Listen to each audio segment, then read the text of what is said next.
Hey humans, and welcome to Read to Me, Matt Dunn. I'm Matt Dunn, and I'm going to read to you. Pride and Prejudice by Jane Austen. Chapter 22. The Bennets were engaged to dine with the Lucases, and again during the chief of the day was Miss Lucas so kind as to listen to Mr. Collins. Elizabeth took an opportunity of thanking her. "It keeps him in good humor," she said, "and I am more obliged to you than I can express." Charlotte assured her friend of her satisfaction in being useful, and that it amply repaid her for the little sacrifice of her time. This was very amiable, but Charlotte's kindness extended farther than Elizabeth had any conception of. Its object was nothing else than to secure her from any return of Mr. Collins's addresses by engaging them toward herself. Such was Miss Lucas's scheme, and appearances were so favorable that when they parted at night, she would have felt almost sure of success if he had not been to leave Hertfordshire so very soon. But here she did injustice to the fire and independence of his character, for it led him to escape out of Longbourn House the next morning with admirable slyness, and hasten to Lucas Lodge to throw himself at her feet. He was anxious to avoid the notice of his cousins, from a conviction that if they saw him depart, they could not fail to conjecture his design, and he was not willing to have the attempt known till its success could be known likewise. For though feeling almost secure, and with reason, for Charlotte had been tolerably encouraging, he was comparatively diffident since the adventure of Wednesday. I bet.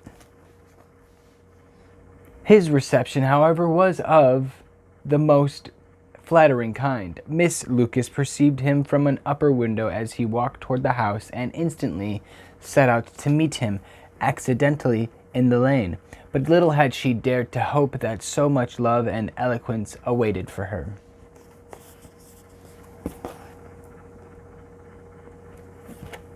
Okay.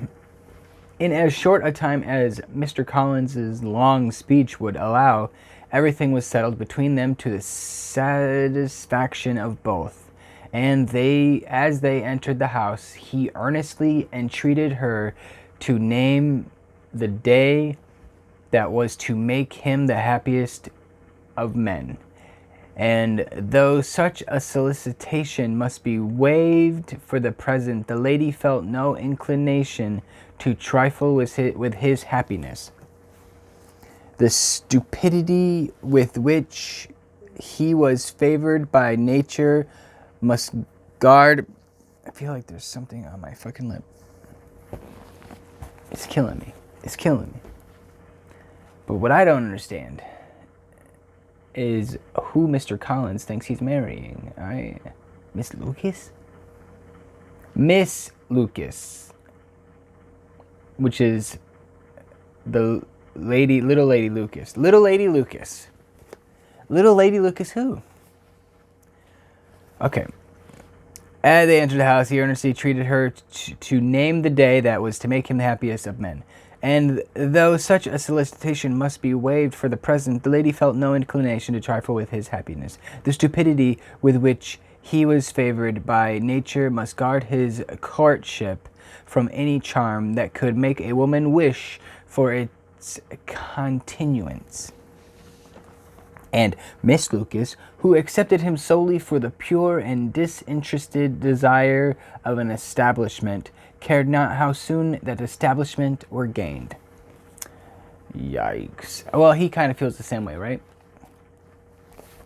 Sir William and Lady Lucas were speedily applied to for their consent, and it was bestowed with a most joyful alacrity,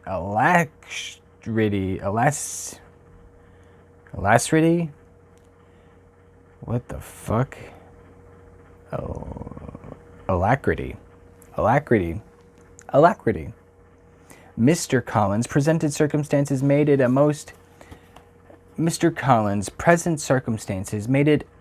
a most eligible match for their daughter, to whom they would give little fortune, and his prospects of future wealth were exceedingly fair. Lady Lucas began directly to calculate, with more interest than the matter had ever excited before, how many years longer Mr. Bennet was likely to live, and Sir William gave it as his decided opinion that whenever Mr. Collins should be in possession of the Longbourn estate, it would be highly expedient that both he and his wife should make their appearance at St. James's. The whole family, in short, were properly overjoyed on the occasion. The younger girls formed hopes of coming out a year or two sooner than they might otherwise have gone, and the boys were relieved from their apprehensions of Charlotte's dying old maid. Oh, Charlotte's. Yeah. Charlotte herself was tolerably composed, and she had gained her point and had time to consider of it. Her reflections were in general satisfactory. Mr. Collins, to be sure, was neither sensible nor agreeable. His society was irksome, and his attachment to her must be imaginary.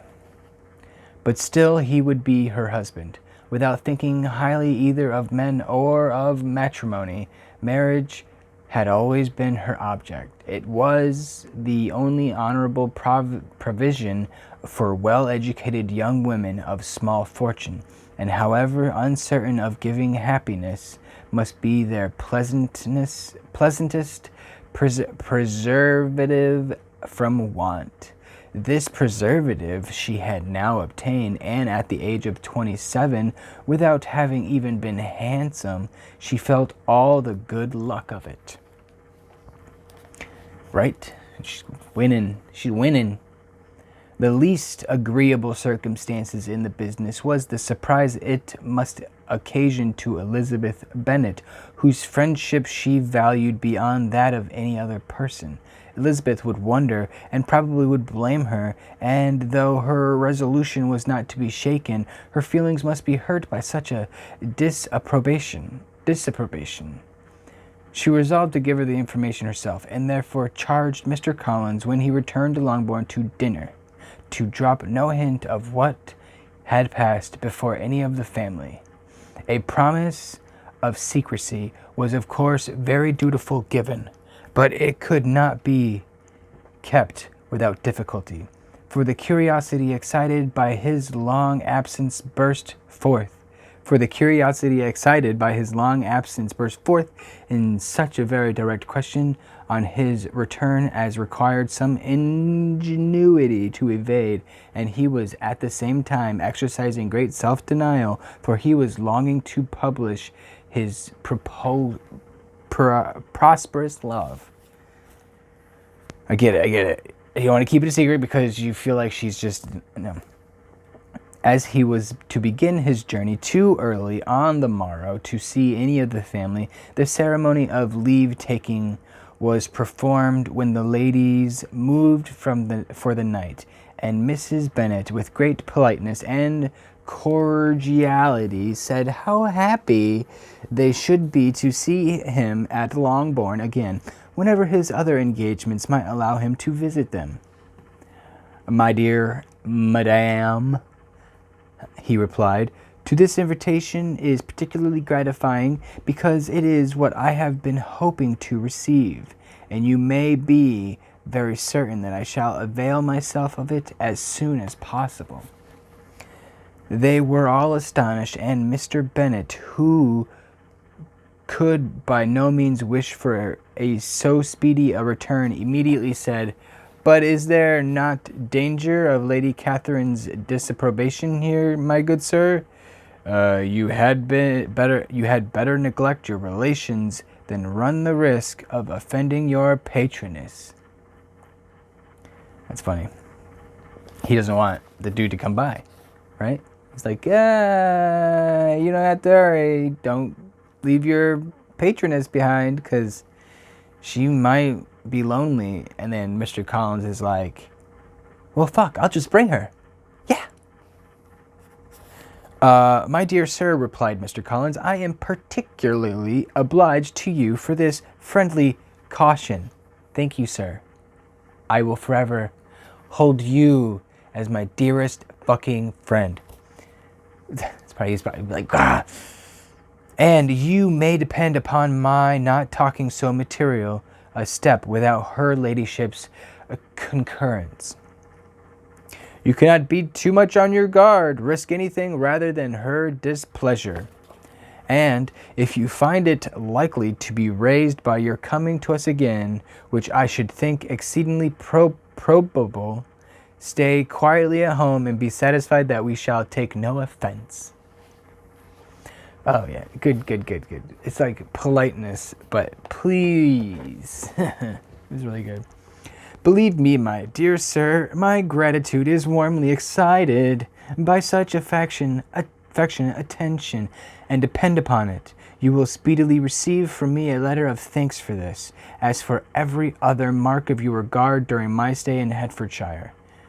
As for my fair cousins, though my absence may not be long enough to render it necessary, I shall now take the liberty of wishing them health and happiness, not excepting my cousin Elizabeth, who I will dream about constantly because I'm weird about my cousins.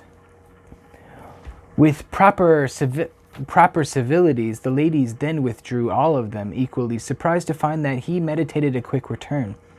Mrs. Bennet wished to understand by it that he thought of paying his addresses to one of her younger girls, and Mary might have been prevailed to accept him. She rated his abilities much higher than any of the others. There was a solidity to his reflections which often struck her, and though by no means so clever as herself, she thought that if encouraged to read and improve himself by such an example as hers, he might become a very agreeable companion. But on the following morning, every hope of this was done away. Miss Lucas called soon after breakfast, and in a private conference with Elizabeth, related the event of the day before. Miss Lucas, her friend. Wait a second. So, I think Elizabeth might have been being like, maybe I will.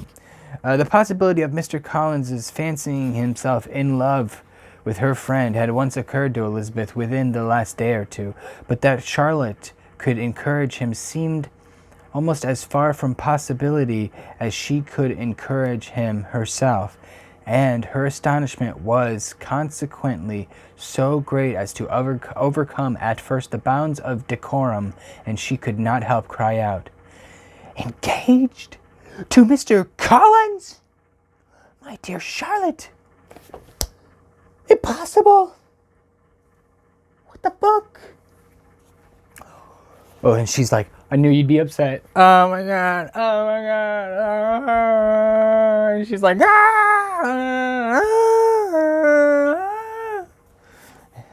The steady countenance which Miss Lucas had commanded in telling her story gave way to a momentary confusion here on receiving so direct a reproach, though as it was no more than she expected, she soon regained her composure and calmly replied, "Why should you be surprised, my dear Eliza? Do you think it incredible that Mr. Collins should be able to procure any woman's good opinion? Because he was not so happy as to succeed with you.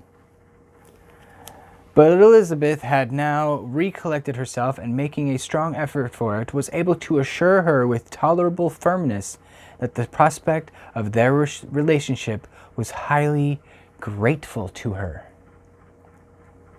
and that she wished her all imaginable happiness. "I see what you are feeling," replied Charlotte. "You must be surprised, very much surprised, so lately as Mr. Collins was wishing to marry you. But when you have had time to think it all over, I hope you will be satisfied with what I have done. I'm not a romantic, you know. I never was. You know us book dudes, book dudettes. Always just being the book people. You, unfortunately, you are stubborn. Sorry, Eliza, but you are never going to be married. Me, on the other hand, I took Mr. Collins because he was willing to marry anybody. Now. I am not a romantic, you know. I never was. I ask only a comfortable home, and considering Mr. Collins's character, connections, and situation in life, I'm convinced that my chance of happiness with him is as fair as most people can boast on entering the marriage state." That's fair. Elizabeth quietly answered, "Undoubtedly." And after an awkward pause, they returned to the rest of the family. Charlotte did not stay much longer, and Elizabeth was left to reflect on what she had heard. It was a long time before she became at all reconciled to the idea of so unsuitable a match. The strangeness of Mr. Collins making 2 offers of marriage within 3 days was nothing in comparison of his being now accepted. She had always felt that Charlotte's opinion of matrimony was not exactly like her own, but she could not have supposed it possible that, when called into action, she would have sacrificed every better feeling to worldly advantage. Charlotte, the wife of Mr. Collins, was a most humiliating picture, and to the pang of a friend disgracing herself and sunk in her esteem was added the distressing conviction that it was impossible that for that friend to be tolerably happy in the lot she had chosen. So she doesn't think that Charlotte's going to be happy. Charlotte Lucas, that is.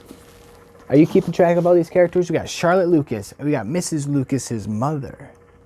I don't know who the fuck that is. Then you got Mrs. Bow. I don't know who the fuck that is. Right? Anyway. Mr. Collins. Get it. Get it while it getting's good. And while it getting's good, get it. So, thanks for watching my video. If you would wish for me to keep reading, please check out some more of my videos. If you liked this video, please give me a thumbs up. If you want to be updated on all of my videos, you know, getting notices every day with anything new, please subscribe and you shall see my new videos, hopefully. And then Mondays and Tuesdays, I will be premiering my videos at noon Eastern Time, America Standard. I don't know what that means. And that means there will be a chat room, and when the video goes public, I will be there to say, hey, what's up? Anyway, thanks for joining, and I'll see you tomorrow. Stay weird.